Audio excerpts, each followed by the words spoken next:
일본 사회부 기자가 이상한 통계를 발견했습니다. 과부, 이혼녀, 싱글맘들이 한국으로 향하는 비율이 급증하고 있었거든요.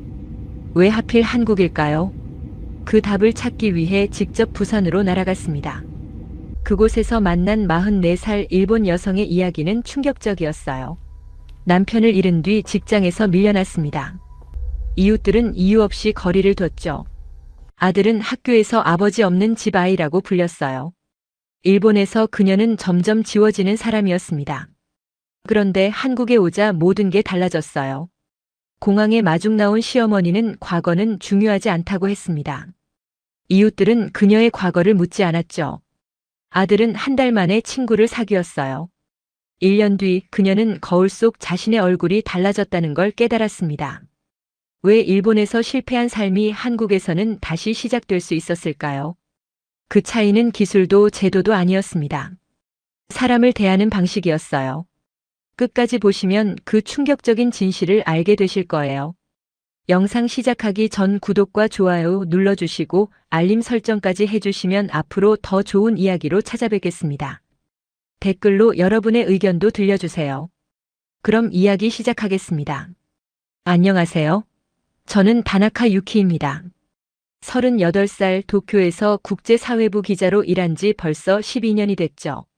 주로 아시아권 이민 트렌드와 국제 결혼 통계를 다루는 게 제 업무예요. 숫자 뒤에 숨은 사람들의 이야기를 찾아내는 일이라고 할 수 있습니다. 어떤 사람들은 통계가 차갑다고 하지만 저는 그렇게 생각하지 않아요. 숫자 하나하나에는 반드시 사연이 있거든요. 지난달 저는 도쿄 지국 데이터베이스에서 최근 5년간의 국제 결혼 통계를 정리하고 있었어요. 일본 여성들의 해외 이주 패턴을 분석하는 정기 리포트 작업이었죠. 매년 비슷한 시기에 하는 루틴한 업무였습니다. 솔직히 말하면 특별한 기대 없이 시작한 작업이었어요. 올해도 비슷한 패턴이겠거니 생각했거든요. 그런데 스프레드시트를 훑던 중 이상한 흐름이 눈에 들어왔습니다. 과부, 이혼녀, 싱글맘으로 분류된 여성들이 한국으로 향하는 비율이 유독 가파르게 상승하고 있었거든요. 처음에는 단순한 통계 오류라고 생각했어요. 일본 여성들의 국제 결혼 상대국은 전통적으로 미국이나 유럽 국가들이 상위권을 차지해왔으니까요. 한국이 급부상한다는 건 상식적으로 납득이 가지 않았습니다. 데이터를 다시 확인해 봤어요. 원본 자료와 대조하고 분류 기준도 점검했죠. 하지만 결과는 같았습니다. 특히 사별이나 이혼을 경험한 30대 후반에서 40대 초반 여성들 사이에서 한국행이 뚜렷하게 증가하고 있었어요. 5년 전과 비교하면 거의 3배 가까이 늘어난 수치였습니다. 이건 단순한 변동이 아니라 명확한 트렌드였죠. 저는 책상에 기대앉아 모니터를 한참 바라봤어요. 왜 하필 한국일까요? 솔직히 이해가 되지 않았습니다. 일본과 한국은 역사적으로 복잡한 관계를 가진 나라들이에요. 과거사 문제로 갈등이 있었고 양국 관계가 냉각되는 시기도 많았죠. 물론 최근 몇 년간 한류 열풍이 불면서 문화적 교류가 늘어난 건 사실이에요. 드라마나 K-팝의 인기가 높아지면서 한국에 대한 호감도도 상승했고요. 하지만 그것만으로 이 정도의 이주 흐름을 설명하기엔 뭔가 부족했습니다. 한류가 좋아서 한국 남성과 결혼한다? 너무 단순한 설명이었어요. 특히 이 데이터에서 눈에 띄는 건 재혼을 원하는 여성들이 주류였다는 점이에요. 첫 결혼이 아니라 두 번째 기회를 찾는 사람들이었죠. 그들이 왜 한국을 선택했는지 그 이유가 궁금해졌습니다. 호기심이 생겼어요. 아니, 솔직히 말하면 기자로서의 본능이 작동했다고 해야 맞겠죠. 숫자는 거짓말을 하지 않지만 숫자만으로는 진실의 절반밖에 보여주지 못합니다. 나머지 절반은 직접 사람을 만나서 들어야 해요. 저는 이 통계 뒤에 어떤 이야기가 숨어 있는지 직접 확인하고 싶어졌습니다. 편집장에게 기획안을 제출했어요. 일본 여성들의 한국행 증가 현상, 그 배경과 실제 사례를 취재하겠다는 내용이었죠. 편집장은 처음에 고개를 갸웃거렸습니다. 굳이 그런 주제를 다뤄야 하느냐는 반응이었어요. 국제 결혼 관련 기사는 민감한 주제라서 자칫하면 논란이 될 수 있거든요. 특히 한국이 관련되면 더 조심해야 한다고 했습니다. 하지만 저는 포기하지 않았어요. 이건 단순한 트렌드 기사가 아니라 일본 사회의 구조적 문제를 들여다볼 수 있는 창문이라고 설득했죠. 왜 일본 여성들이 자국에서 재혼의 기회를 찾지 못하고 해외로 나가는지, 그 이면에 무엇이 있는지 탐구하는 기사라고요. 편집장은 잠시 생각하더니 결국 고개를 끄덕였습니다. 단 객관적이고 균형 잡힌 시각을 유지하라는 조건이 붙었죠. 취재 승인이 떨어지자 저는 곧바로 관련 상담소와 국제결혼중개기관에 연락을 돌리기 시작했어요. 실제로 한국으로 이주한 여성들의 인터뷰를 요청했죠. 예상대로 대부분은 거절했습니다. 과거를 다시 꺼내고 싶지 않다는 이유였어요. 새로운 삶을 시작했는데 왜 옛날 이야기를 해야 하느냐고 반문하는 분도 있었죠. 충분히 이해할 수 있었습니다. 누구나 아픈 기억은 덮어두고 싶은 법이니까요. 그래도 포기하지 않고 계속 연락을 돌렸어요. 취재 의도를 정성껏 설명하고 익명 처리가 가능하다는 점도 강조했습니다. 비슷한 상황에 있는 다른 여성들에게 도움이 될 수 있다는 점도 어필했죠. 그렇게 2주일이 지났을 때 드디어 한 통의 답장이 도착했어요. 현재 부산에 거주 중인 44살 여성이었습니다. 그녀는 자신의 이야기가 누군가에게 도움이 될 수 있다면 기꺼이 인터뷰에 응하겠다고 했죠. 다만 한 가지 조건이 있었어요. 자신의 이야기를 자극적으로 다루지 말아달라는 거였습니다. 동정의 대상이 아니라 선택을 한 사람으로 그려달라고요. 저는 그 조건을 흔쾌히 받아들였습니다. 이름은 나카무라 아야. 그녀가 왜 일본을 떠났는지, 한국에서 어떤 삶을 살고 있는지 직접 들어볼 수 있게 됐습니다. 저는 그 메일을 읽으며 묘한 감정을 느꼈어요. 통계 속 숫자가 갑자기 한 사람의 얼굴을 가지게 된 순간이었거든요. 스프레드시트에서 봤던 차가운 수치들이 따뜻한 체온을 가진 이야기로 변하려 하고 있었습니다. 비행기 표를 예약하면서 저는 생각했어요. 어쩌면 이 취재는 단순히 기사 한 편을 쓰는 일이 아닐 수도 있겠다고요. 일본 사회가 외면하고 있는 무언가를 마주하게 될지도 모른다는 예감이 들었습니다. 그리고 그 예감은 결국 틀리지 않았죠. 부산행 비행기에서 저는 나카무라 아야에 대해 알고 있는 정보들을 다시 정리했어요. 44살, 도쿄 북쪽의 작은 도시 출신, 1년 전 한국으로 이주, 현재 초등학생 아들과 함께 부산에 거주 중. 그게 전부였습니다. 그녀가 왜 일본을 떠났는지, 한국에서 어떤 삶을 살고 있는지는 직접 만나봐야 알 수 있었죠. 비행기 창밖으로 구름이 흘러갔습니다. 저는 노트북을 닫고 눈을 감았어요. 어떤 이야기가 기다리고 있을지 상상하면서요. 김해공항에 도착한 건 오후 2시쯤이었어요. 공항을 빠져나오자마자 습한 바닷바람이 얼굴을 스쳤습니다. 도쿄와는 확실히 다른 공기였죠. 일본의 공기가 건조하고 정돈된 느낌이라면 부산의 공기는 촉촉하고 생동감이 있었어요. 저는 약속 장소인 해운대 근처 카페로 택시를 탔습니다. 창밖으로 스쳐 지나가는 부산의 거리를 바라보며 어떤 질문부터 해야 할지 머릿속으로 시뮬레이션을 돌렸어요. 한글 간판들이 빠르게 스쳐 지나갔습니다. 일본어와 비슷하면서도 다른 글자들이 신기했어요. 택시 기사님이 라디오를 틀었는데 한국 트로트 노래가 흘러나왔죠. 가사는 알아듣지 못했지만 멜로디가 어딘가 향수를 불러일으켰습니다. 저는 그 노래를 들으며 아야 씨가 처음 이 도시에 왔을 때 어떤 기분이었을지 생각했어요. 카페에 도착했을 때 아야 씨는 이미 와 있었어요. 창가 자리에 앉아 아이스 아메리카노를 천천히 마시고 있더군요. 첫인상은 예상보다 훨씬 차분했습니다. 솔직히 말하면 저는 어딘가 지쳐 보이는 사람을 상상했어요. 힘든 과거를 겪은 사람이니까 얼굴에 그 흔적이 남아있을 거라고요. 하지만 아야 씨는 오히려 평온해 보였습니다. 마치 오랜 시간 흔들리다가 이제야 바닥에 닿은 사람 같은 느낌이었어요. 더 이상 떨어질 곳이 없다는 안도감 같은 것이 느껴졌죠. 인사를 나누고 자리에 앉았습니다. 저는 녹음기를 꺼내며 인터뷰 시작 전에 한 가지 말씀드릴 게 있다고 했어요. 불편한 질문이 있으면 언제든 거부하셔도 된다고요. 또 기사가 나가기 전에 반드시 내용을 확인해 드리겠다고 약속했습니다. 아야 씨는 고개를 끄덕이며 괜찮다고 했어요. 오히려 이야기를 꺼내는 게 자신에게도 정리가 될 것 같다고 덧붙였죠. 그 말에서 이미 많은 것을 스스로 소화했다는 느낌을 받았습니다. 저는 가장 기본적인 질문부터 시작했어요. 일본에서의 삶은 어땠느냐고요. 단순한 질문이었지만 그 뒤에는 복잡한 이야기가 숨어 있을 거라고 예상했죠. 아야 씨는 잠시 창밖을 바라보다가 천천히 입을 열었습니다. 해운대 바다가 저 멀리 보였어요. 파도가 하얗게 부서지는 게 여기서도 보일 정도였죠.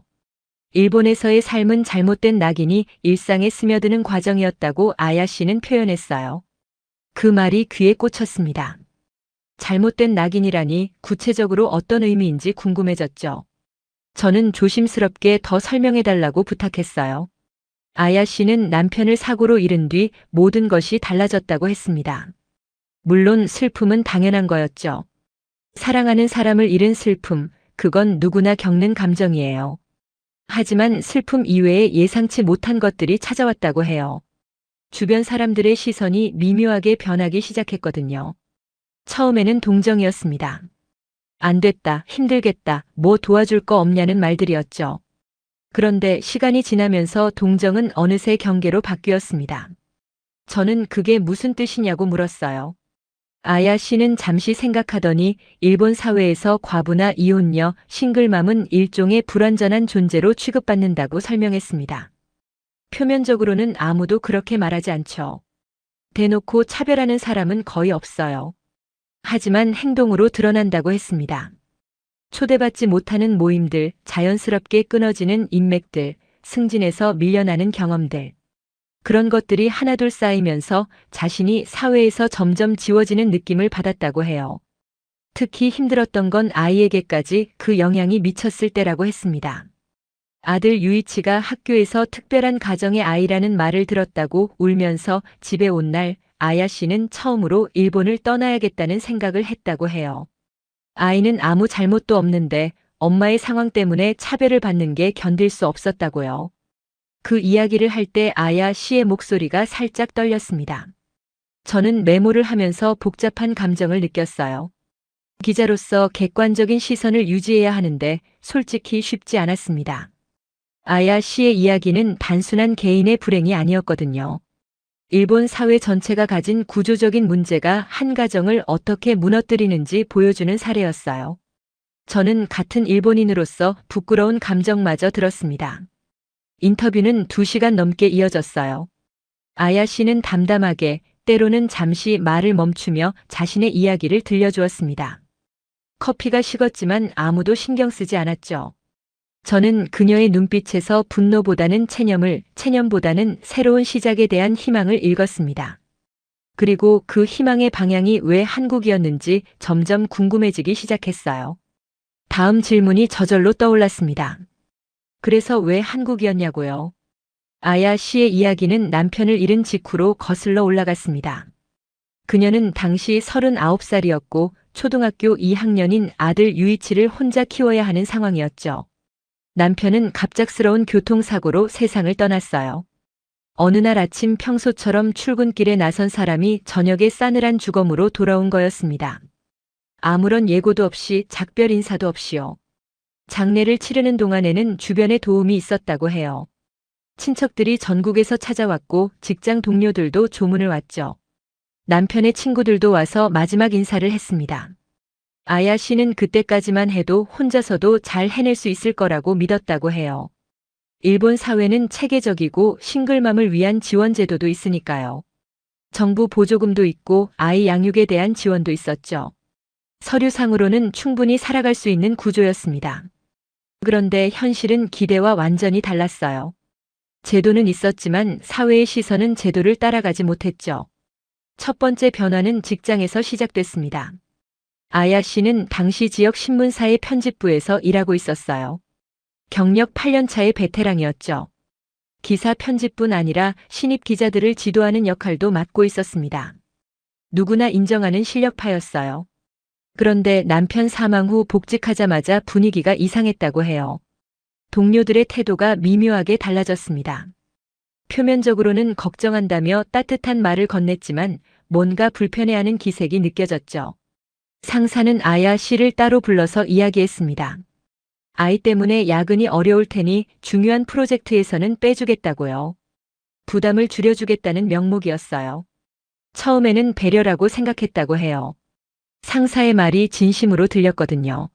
하지만 시간이 지나면서 그게 배려가 아니라 배제라는 걸 깨달았습니다. 중요한 회의에 초대받지 못했어요. 새로운 프로젝트가 시작될 때마다 다른 사람에게 맡겨졌죠. 승진 대상자 명단에서 이름이 빠졌습니다. 후배들이 자신을 앞지르는 걸 지켜봐야 했어요. 항의를 하면 돌아오는 대답은 한결같았습니다. 가정 상황을 고려한 결정이라고요. 아이를 혼자 키우는 상황에서 무리하면 안 된다고요. 얼핏 들으면 배려처럼 들리지만 결국은 능력과 상관없이 가정 상황만으로 평가받는 거였어요. 아야 씨는 그게 가장 억울했다고 합니다. 자신의 능력은 변하지 않았는데 주변의 평가만 달라진 거니까요. 이웃들의 태도도 달라졌습니다. 아야 씨가 살던 동네는 전형적인 일본 주택가였어요. 이웃끼리 인사를 나누고 지역 모임에 함께 참여하는 그런 곳이었죠. 명절이면 서로 음식을 나누고 아이들 행사가 있으면 함께 준비하는 따뜻한 동네였습니다. 그런데 남편이 떠난 뒤 이웃들은 이유 없이 거리를 두기 시작했어요. 복도에서 마주치면 어색하게 고개만 끄덕이고 지나갔습니다. 예전처럼 수다를 떨거나 차를 마시자고 초대하는 일은 사라졌죠. 아야 씨가 먼저 말을 걸면 어색하게 웃으며 바쁘다고 피했어요. 처음에는 자신이 예민한 거라고 생각했다고 해요. 슬픔 때문에 모든 걸 부정적으로 해석하는 거라고요. 하지만 결정적인 사건이 있었습니다. 동네 부인회에서 주최하는 바자회가 있었는데 아야 씨만 연락을 받지 못한 거였어요. 다른 이웃들은 모두 참여 준비를 하고 있었는데 자신만 몰랐죠. 나중에 친한 이웃 한 명이 몰래 알려줬습니다.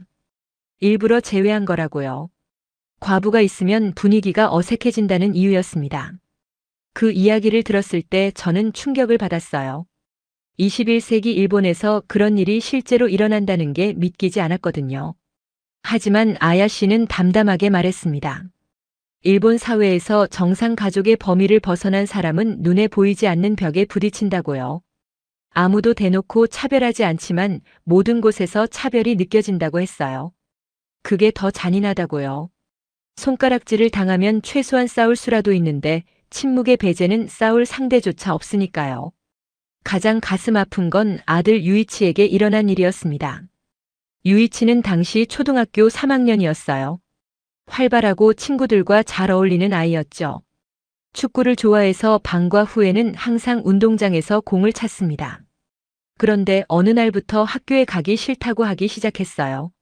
아침마다 배가 아프다고 했죠. 이유를 물어도 말하지 않았습니다. 아야 씨가 담임 선생님을 찾아가서야 사정을 알게 됐어요. 유이치가 아버지 없는 집 아이라고 불리고 있었던 거였습니다. 일부 아이들이 그를 특별한 가정의 아이라고 부르며 놀리기 시작했고 그게 점점 번져나갔다고 해요. 담임 선생님은 지도하겠다고 했지만 상황은 크게 나아지지 않았습니다. 아이들의 인식은 어른들에게서 비롯된 거니까요. 아야 씨는 그때 처음으로 일본을 떠나야겠다는 생각을 했다고 해요. 자신은 견딜 수 있었죠. 어른이니까요. 하지만 아이가 상처받는 건 참을 수 없었습니다. 문제가 없는 사람인데 문제로 취급받는 게 가장 힘들었다고 그녀는 말했어요. 그 말이 오래도록 머릿속을 맴돌았습니다. 일본에서의 삶이 점점 숨막혀질 무렵 아야 씨에게 예상치 못한 전환점이 찾아왔습니다. 그날은 평범한 주말 저녁이었다고 해요. 토요일 밤 유이치를 재우고 혼자 거실에 앉아 텔레비전을 켰죠. 특별히 보고 싶은 프로그램이 있었던 건 아니에요.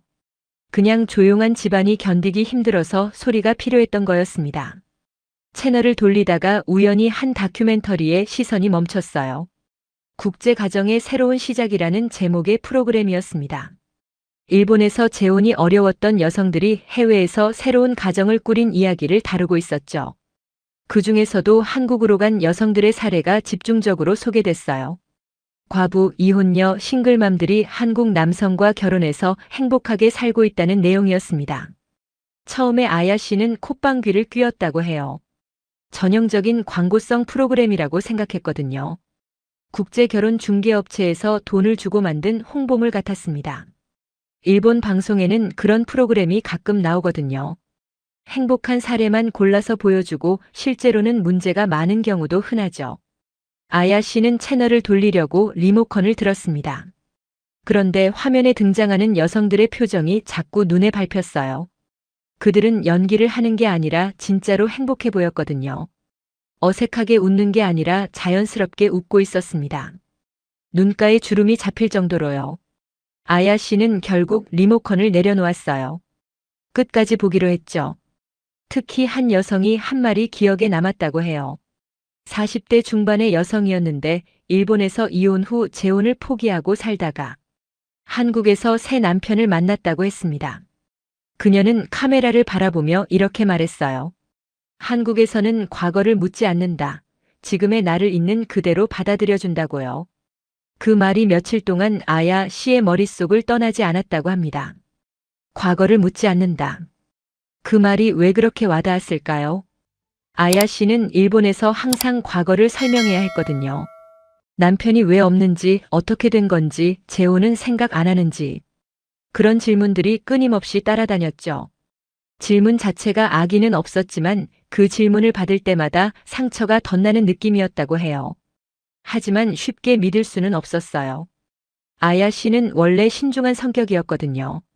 텔레비전에서 본 것만으로 인생의 중요한 결정을 내릴 수는 없었습니다. 그래서 직접 확인해 보기로 했죠. 인터넷을 검색해서 국제결혼 상담소 몇 곳을 찾아냈어요.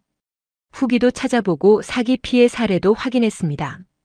그중 평판이 괜찮아 보이는 곳에 상담을 신청했어요. 상담소를 처음 방문한 날 아야 씨는 극도로 긴장했다고 해요. 혹시 사기를 당하는 건 아닌지, 이상한 곳에 발을 들인 건 아닌지 걱정이 됐거든요. 국제결혼 중개업체 중에는 문제가 있는 곳도 많다는 걸 알고 있었으니까요. 상담소 문을 열 때 손이 떨렸다고 합니다. 하지만 상담사는 예상 외로 진지하고 전문적이었어요. 강요하거나 서두르는 기색 없이 아야 씨의 상황을 차분히 들었죠. 왜 국제 결혼을 고려하게 됐는지, 어떤 점이 걱정되는지 물어봤습니다. 아야 씨가 질문을 하면 솔직하게 대답했어요. 장점만 이야기하는 게 아니라 단점도 설명했죠. 언어 장벽, 문화 차이, 적응의 어려움 같은 것들이요. 상담사는 최근 몇 년간 일본 여성들의 한국행이 늘어난 데는 이유가 있다고 설명했습니다. 일본과 한국의 가족관 차이가 핵심이라고 했어요. 일본은 정상 가족의 틀이 매우 엄격한 반면 한국은 상대적으로 재혼 가정에 대한 인식이 유연하다고요. 물론 한국도 완벽하지는 않지만 적어도 과거의 결혼 이력이나 자녀 유무가 새로운 만남의 절대적인 장벽이 되지는 않는다고 했습니다. 아야 씨는 반신반의했어요. 정말 그런 곳이 있을까 아니면 그저 장사를 위한 포장일까? 의심이 들었지만 호기심도 생겼습니다. 상담사는 실제 사례들을 보여줬어요. 한국으로 이주해서 행복하게 살고 있는 일본 여성들의 후기였죠. 익명으로 작성된 것들이었지만 구체적인 경험담들이 진정성 있게 느껴졌습니다. 그중 한 후기가 특히 아야 씨의 마음을 움직였다고 해요. 일본에서 이혼녀라는 이유로 재혼을 포기했던 40대 여성이 한국에서 새 남편을 만나 지금은 제주도에서 살고 있다는 내용이었습니다. 그녀는 후기 마지막에 이렇게 썼다고 해요. 한국에 와서 처음으로 한 사람으로 대접받는 느낌을 받았다고요. 과부도 이혼녀도 아닌 그냥 한 사람으로요. 아야 씨는 상담소를 나오면서 오랜만에 가능성이라는 단어를 떠올렸다고 합니다. 일본에서는 사라져버렸다고 생각한 그 단어가 다시 희미하게 빛나기 시작했죠. 물론 바로 결정을 내린 건 아니었어요. 그 후로도 석 달 가까이 고민을 거듭했습니다. 아이를 데리고 외국으로 간다는 게 얼마나 큰 도전인지 잘 알았으니까요. 유이치의 학교는 어떻게 하지? 언어는 어떻게 배우지? 실패하면 어쩌지?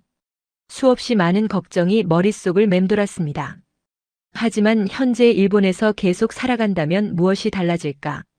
아야 씨는 스스로에게 물었다고 해요.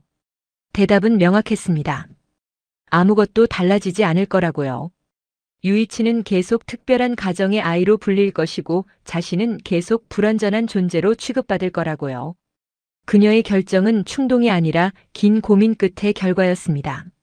상담소를 통해 아야 씨는 한국 남성 몇 명의 프로필을 받았습니다. 직업, 나이, 취미, 가족관계 같은 기본 정보와 함께 짧은 자기소개가 적혀 있었죠. 사진도 첨부되어 있었어요. 아야 씨는 거실 소파에 앉아 꼼꼼하게 각 프로필을 읽어봤습니다.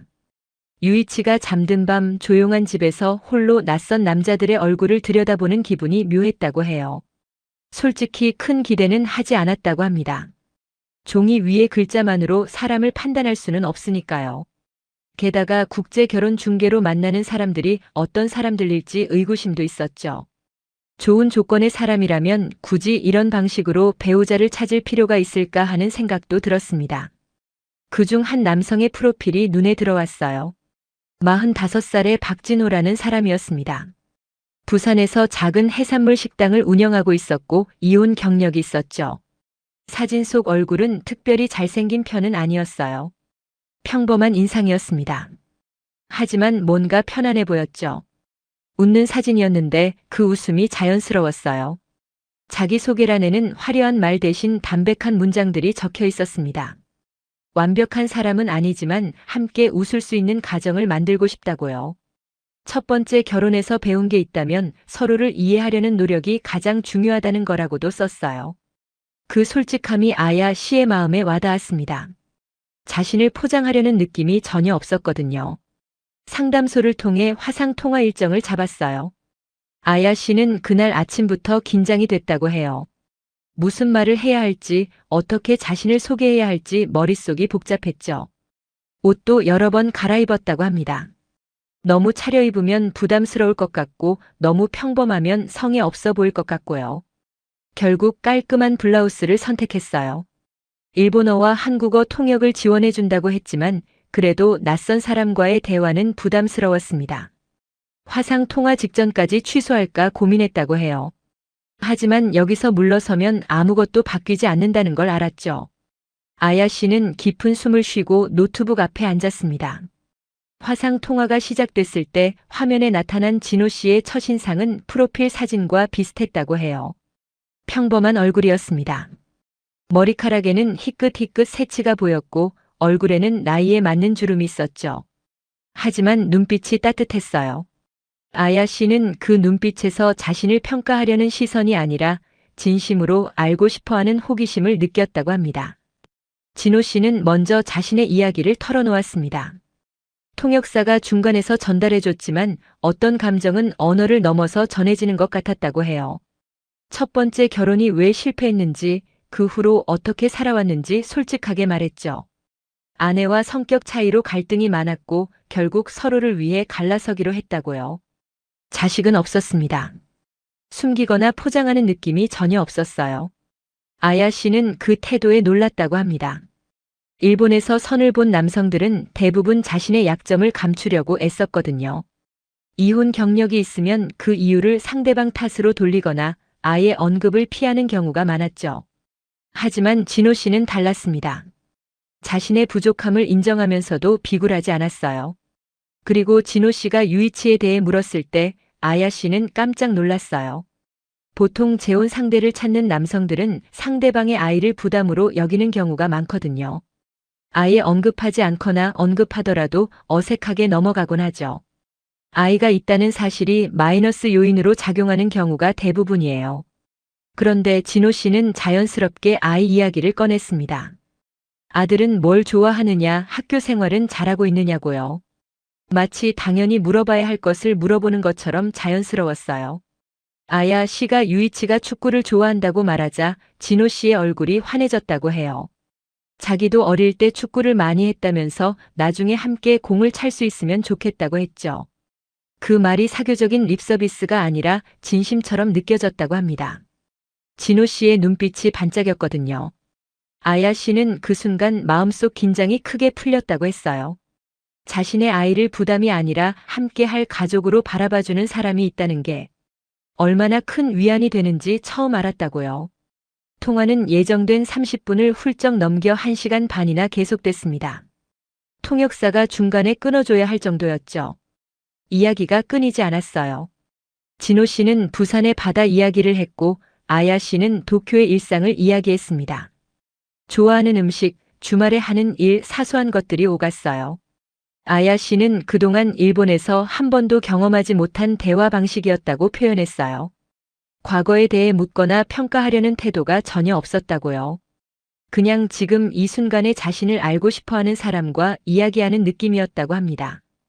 과부인지 싱글맘인지는 중요하지 않았어요. 그냥 아야라는 사람으로 대화하고 있었죠. 통화를 끊고 나서 아야 씨는 한참 동안 화면을 바라보며 앉아 있었다고 해요. 가슴속에서 뭔가가 움직이는 느낌이었다고요.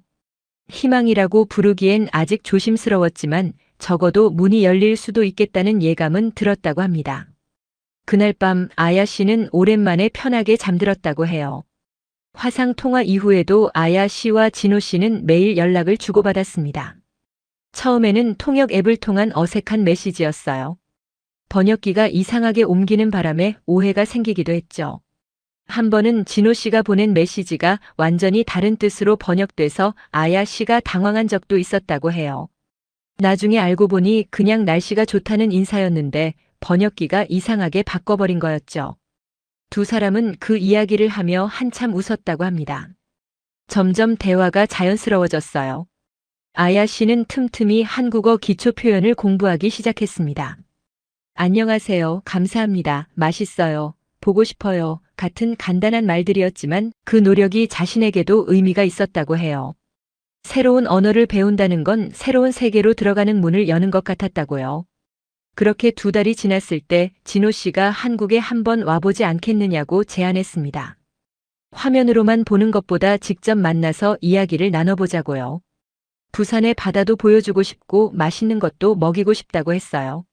아야 씨는 하루 종일 고민했습니다. 아이를 두고 혼자 갈 수는 없었고 아이를 데리고 가자니 부담이 됐죠. 유이치에게 조심스럽게 물어봤어요. 엄마랑 같이 한국에 여행 가볼래? 유이치는 눈을 반짝이며 물었다고 해요. 한국이 어디야? 일본에서 가까운 나라야. 바다 건너에 있어. 거기 뭐가 있어? 맛있는 음식이랑 멋진 바다가 있대. 유이치는 신나하며 가자고 했습니다. 아이의 순수한 반응이 아야 씨의 결심을 굳혔어요. 부산행 비행기에 오르는 날 아야 씨의 심장은 미친 듯이 뛰었다고 해요.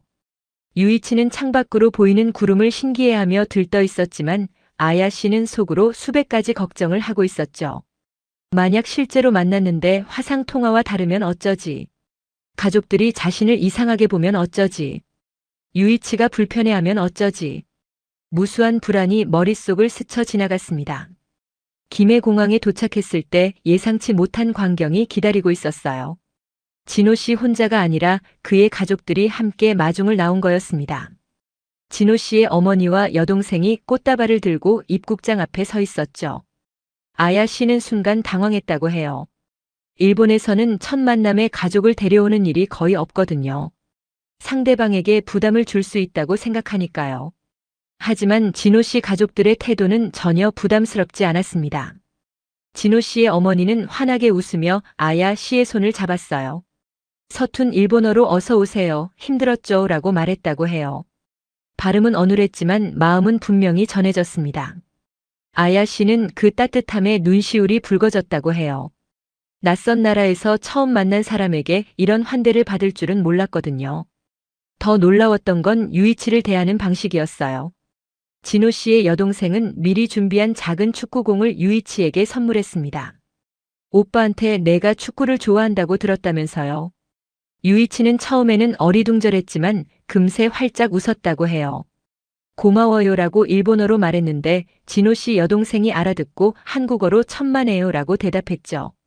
낯선 나라에서 처음 만난 사람들이 자신을 이렇게 환대해주는 경험은 유이치에게도 처음이었을 거예요.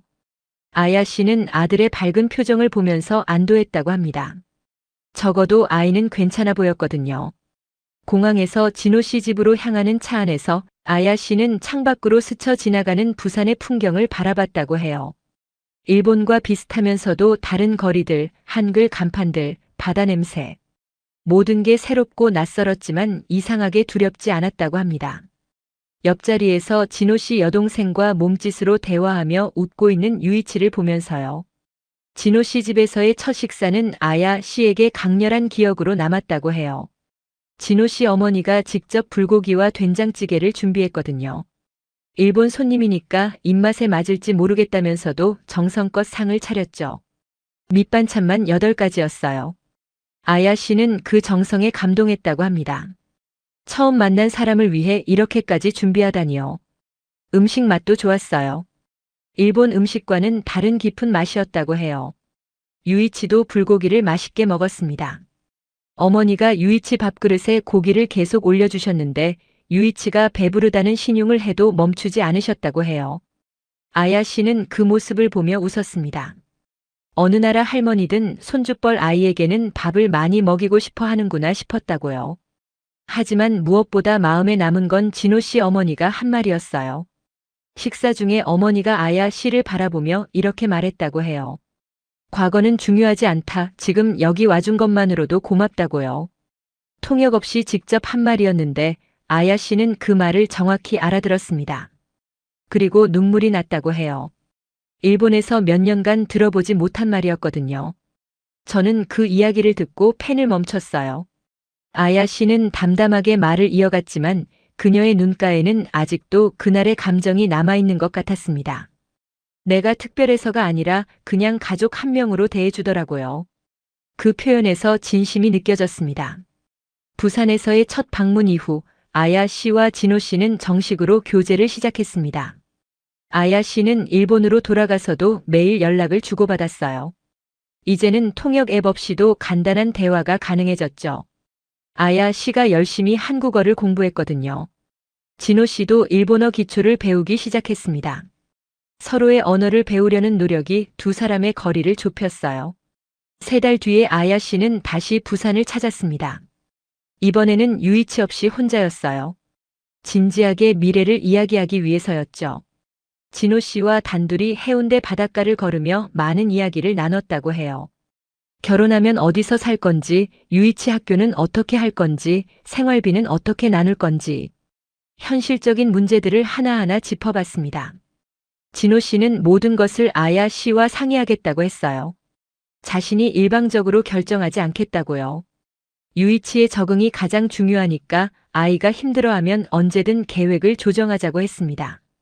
그 말이 아야 씨에게 큰 안도감을 줬다고 해요. 진호 씨가 유이치를 진심으로 가족으로 받아들이려 한다는 걸 느꼈거든요. 그리고 6개월 후 두 사람은 결혼을 결심했습니다. 아야 씨는 유이치와 함께 한국으로 영구 이주하기로 했어요. 일본에서의 삶을 완전히 정리하고 새로운 시작을 하는 거였죠. 집을 정리하고 직장에 사표를 내고 유이치를 전학시키는데 2달이 걸렸습니다. 모든 과정이 순탄했던 건 아니에요. 하지만 아야 씨는 한 번도 결정을 후회하지 않았다고 해요. 이주 초기 몇 달은 솔직히 쉽지 않았다고 해요. 언어가 가장 큰 장벽이었습니다. 간단한 인사말은 할 수 있었지만 일상적인 대화는 어려웠죠. 마트에서 물건을 사거나 병원에 가는 것도 진호 씨의 도움 없이는 불가능했어요. 은행에서 계좌를 만들 때는 서류를 이해하지 못해서 몇 번이나 다시 가야 했죠. 아야 씨는 그 무력감이 힘들었다고 합니다. 일본에서는 모든 걸 혼자 해결할 수 있었는데 여기서는 아무것도 할 수 없는 사람이 된 느낌이었다고요. 사회에서 유능하게 살아왔던 사람이 갑자기 아이처럼 의존해야 하는 상황이 자존심 상했다고 해요. 하지만 진호 씨와 그의 가족들은 아야 씨를 한 번도 무시하지 않았습니다. 천천히 하면 된다고, 처음부터 잘하는 사람은 없다고 격려해줬어요. 생활 방식의 차이도 적응이 필요했어요. 한국 음식은 전반적으로 일본보다 맵고 짰습니다. 처음 몇 주간은 입맛이 맞지 않아 고생했다고 해요. 특히 김치는 처음에 먹기 힘들었다고요. 하지만 시어머니가 아야 씨를 위해 덜 맵게 담근 김치를 따로 만들어 주셨어요. 그 배려가 고마웠다고 합니다. 또 한국 사람들의 대화 방식이 일본보다 직접적이라서 당황할 때도 있었죠. 일본에서는 돌려서 말하는 게 예의인데 한국에서는 하고 싶은 말을 바로 하더라고요. 처음에는 무례하게 느껴졌지만 시간이 지나면서 오히려 편해졌다고 해요. 속마음을 숨기지 않으니까 오해가 적었거든요. 하지만 놀라운 건 유이치의 적응 속도였습니다. 아이들은 역시 어른보다 빨랐어요. 유이치는 전학 간 부산의 초등학교에서 한 달 만에 친구를 사귀었습니다. 처음에는 말이 안 통해서 힘들어했지만 축구라는 공통 관심사가 있었거든요. 쉬는 시간마다 운동장에서 공을 차면서 자연스럽게 친해졌다고 해요. 그리고 석 달쯤 지났을 때 유이치가 집에서 한국어로 말을 하기 시작했습니다. 엄마, 오늘 급식 맛있었어라고요. 아야 씨는 그 순간 눈물이 났다고 해요. 아이가 이 나라에 뿌리를 내리기 시작했다는 걸 느꼈거든요. 유이치는 이제 한국어와 일본어를 섞어서 말합니다. 두 언어 사이를 자유롭게 오가죠. 아야 씨 자신도 조금씩 한국 생활에 스며들었습니다. 동네 슈퍼 아주머니와 인사를 나누게 됐고 진호 씨 어머니에게 한국 요리를 배우기 시작했죠. 된장찌개 끓이는 법부터 시작해서 김치찌개, 불고기까지. 시어머니는 아야 씨의 서툰 솜씨를 절대 탓하지 않았다고 해요. 오히려 처음부터 잘하는 사람이 어디 있느냐며 격려해줬죠. 가장 달랐던 점은 주변의 시선이었습니다. 아야 씨는 한국에서 가장 달랐던 점으로 가정 형태를 설명해야 하는 순간이 거의 없다는 것을 꼽았어요. 일본에서는 어디를 가든 남편이 어떻게 됐느냐, 왜 혼자 아이를 키우느냐는 질문을 받았거든요. 그 질문들이 아기가 없어도 상처가 됐죠. 매번 과거를 꺼내야 했으니까요. 하지만 한국에서는 그런 질문을 거의 받지 않았다고 해요. 이웃들은 진호 씨와 아야 씨를 그냥 새로 이사 온 부부로 대했습니다. 유이치도 그냥 진호 씨네 아들로 불렸죠. 과거를 기준으로 관계를 판단하지 않더라고요. 지금 어떻게 살고 있느냐만 중요했어요. 물론 한국도 완벽하지는 않았습니다. 외국인이라서 불편한 순간도 있었고 문화 차이로 오해가 생길 때도 있었죠. 행정 절차가 복잡해서 스트레스를 받을 때도 있었어요. 하지만 적어도 자신의 과거 때문에 차별받는 느낌은 받지 않았다고 해요. 그게 아야 씨에게는 가장 큰 차이였습니다. 이주한 지 1년이 지났을 때 아야 씨는 거울을 보며 스스로도 놀랐다고 해요. 일본에서 마지막으로 봤던 자신의 얼굴은 지쳐 있었거든요. 눈 밑에 다크서클이 짙었고 표정에 생기가 없었죠. 하지만 지금 거울 속 얼굴은 훨씬 편안해 보였다고 합니다. 주름이 늘었는지 줄었는지는 모르겠지만 표정이 확실히 달라졌다고요. 웃는 법을 다시 배운 것 같다고 했습니다. 인터뷰를 마치고 카페를 나왔을 때 해운대 바다가 눈앞에 펼쳐졌습니다. 저녁 무렵이라 노을이 수평선 위로 번지고 있었죠. 하늘이 주황색에서 분홍색으로 다시 보라색으로 변해가는 게 보였어요. 아야 씨와 헤어지고 나서 저는 한참 동안 그 자리에 서 있었습니다. 머릿속에서 그녀의 이야기가 계속 맴돌았거든요. 바닷바람이 얼굴을 스쳤어요. 부산의 바람은 도쿄의 바람과는 달랐습니다. 더 짭짤하고 더 거칠고 더 생명력이 느껴졌죠. 저는 방파제에 앉아서 노트북을 꺼냈습니다. 인터뷰 내용을 정리하면서 어떤 기사를 써야 할지 생각했어요. 단순히 감동적인 이야기로 포장하면 안 된다는 걸 알았습니다. 그건 아야 씨의 이야기를 소비하는 것에 불과하니까요. 저는 이번 취재를 시작할 때 단순한 호기심으로 출발했습니다. 통계에서 발견한 이상한 흐름, 그 뒤에 어떤 사연이 있는지 알고 싶었죠. 왜 일본 여성들이 한국으로 향하는가? 그 질문에 대한 답을 찾고 싶었어요. 하지만 아야 씨를 만나고 나서 이건 단순한 개인 사연이 아니라는 걸 깨달았습니다. 이건 일본 사회의 구조적 문제가 만들어낸 이동이었어요. 일본은 여전히 가족 형태에 대한 기준이 매우 엄격합니다. 남편과 아내 그리고 아이들로 구성된 정상 가족의 틀에서 벗어나면 사회적으로 불이익을 받는 구조가 있어요. 물론 법적으로는 차별이 금지되어 있죠. 싱글맘을 위한 지원 제도도 있고 재혼에 대한 법적 장벽도 없습니다. 하지만 일상 곳곳에 보이지 않는 벽이 존재해요. 직장에서는 승진에서 밀려나고 학교에서는 아이가 따돌림을 당하고 이웃에서는 초대받지 못하는 모임이 생깁니다. 아무도 대놓고 차별하지 않지만 결과적으로 차별이 일어나요. 그리고 그 차별은 당사자들에게 깊은 상처를 남기죠. 아야 씨의 경우처럼요. 아야 씨의 경우가 특별한 게 아니었어요. 취재를 진행하면서 비슷한 사례를 여러 건 더 접했거든요. 남편을 잃거나 이혼을 경험한 여성들이 일본에서 재혼의 기회를 얻지 못하고 결국 다른 나라로 눈을 돌리는 패턴이 반복되고 있었습니다. 그중 한국이 유독 많았던 건 지리적 근접성과 문화적 유사성, 그리고 무엇보다 가족 간의 차이 때문이었죠. 한국이 완벽한 나라는 아닙니다. 저도 이번 취재에서 그걸 확인했어요. 외국인에 대한 편견이 있고 다문화 가정을 바라보는 시선이 항상 따뜻한 것도 아니죠. 한국 사회에도 분명히 개선해야 할 부분이 있습니다. 하지만 적어도 과거의 결혼 이력이나 자녀 유무가 새로운 시작의 절대적인 장벽이 되지는 않았어요. 그 차이가 아야 씨 같은 여성들에게는 결정적이었습니다. 일본으로 돌아가는 비행기 안에서 저는 기사의 방향을 정했어요. 처음에는 단순히 한국행 일본 여성들의 이야기를 다루려고 했습니다. 해외 이주 트렌드를 분석하는 기사였죠. 하지만 이제는 다른 질문을 던져야 했어요. 왜 그녀들은 일본을 떠나야만 했을까? 우리 사회는 무엇을 놓치고 있는가? 이건 한국에 대한 기사가 아니라 일본에 대한 기사여야 했습니다. 기사를 쓰는데 3주가 걸렸어요. 아야 씨의 이야기를 중심에 놓고 다른 인터뷰와 통계 자료를 엮어서 완성했죠. 몇 번이나 다시 쓰고 고쳤습니다. 감정에 치우치지 않으면서도 진실을 전달하는 게 쉽지 않았거든요. 편집장은 처음에 난색을 표했어요. 일본 사회를 비판하는 듯한 톤이 부담스럽다고요. 우리 독자들이 어떻게 받아들일지 걱정된다고 했습니다. 하지만 저는 물러서지 않았어요. 이건 비판이 아니라 질문이라고 설득했습니다. 더 나은 사회가 되려면 우리가 무엇을 바꿔야 하는지 묻는 기사라고요. 문제를 인식하지 못하면 개선도 없다고 했죠. 편집장은 한참 고민하더니 결국 승인했습니다. 단 균형 잡힌 시각을 유지하라는 조건이 붙었어요. 결국 기사는 게재됐습니다. 반응은 예상보다 컸어요. 공감하는 댓글도 많았지만 반발도 있었죠.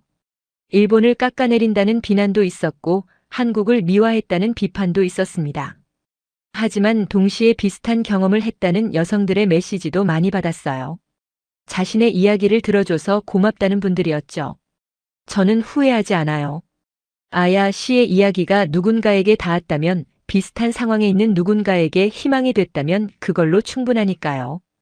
기자의 역할은 진실을 전하는 것이고 저는 제 역할을 다했다고 생각합니다. 기사를 마무리하며 저는 아야 씨가 했던 말을 인용했어요. 저는 특별한 사람이 아니에요. 다만 다시 시작할 수 있는 곳을 찾았을 뿐이에요. 그 말은 통계 뒤에 숨어있던 수많은 숫자에 생생한 의미를 부여했습니다. 스프레드시트의 차가운 수치들이 따뜻한 사람의 목소리로 바뀌는 순간이었죠. 그리고 저에게도 기자로서 무엇을 써야 하는지 다시 생각하게 해줬습니다. 숫자 뒤에는 항상 사람이 있다는 걸, 그 사람의 이야기를 찾아내는 게 제 일이라는 걸요. 아야 씨 덕분에 저는 다시 한번 그 사실을 깨달았습니다. 나카무라 아야 씨는 일본을 떠나 한국에서 새 삶을 시작했습니다. 그녀가 찾은 건 단순히 새 남편이 아니었어요. 과거를 묻지 않는 사회, 지금의 나를 있는 그대로 받아들여주는 따뜻함이었죠. 일본에서 그녀는 불완전한 존재로 취급받았습니다. 직장에서 밀려나고 이웃에게 외면당하고 아이까지 상처받았어요. 하지만 한국에서는 달랐습니다. 시어머니는 과거는 중요하지 않다고 했고 이웃들은 그냥 새로 이사온 가족으로 대해줬어요. 아들 유이치는 한 달 만에 친구를 사귀고 석 달 만에 한국어로 말하기 시작했죠. 같은 사람이 같은 조건으로 다른 나라에서 완전히 다른 대접을 받았습니다. 그 차이는 제도가 아니었어요. 사람을 바라보는 시선의 차이였습니다. 한국은 완벽한 나라가 아닙니다. 하지만 적어도 과거가 미래의 절대적인 장벽이 되지는 않았어요. 다시 시작할 수 있는 기회를 주는 사회였습니다. 그래서 지금도 많은 일본 여성들이 한국을 선택하고 있죠. 아야 씨는 마지막에 이렇게 말했습니다. 저는 특별한 사람이 아니에요. 다만 다시 시작할 수 있는 곳을 찾았을 뿐이에요. 그 말이 대한민국이 가진 진정한 힘을 보여줍니다. 이게 바로 대한민국입니다.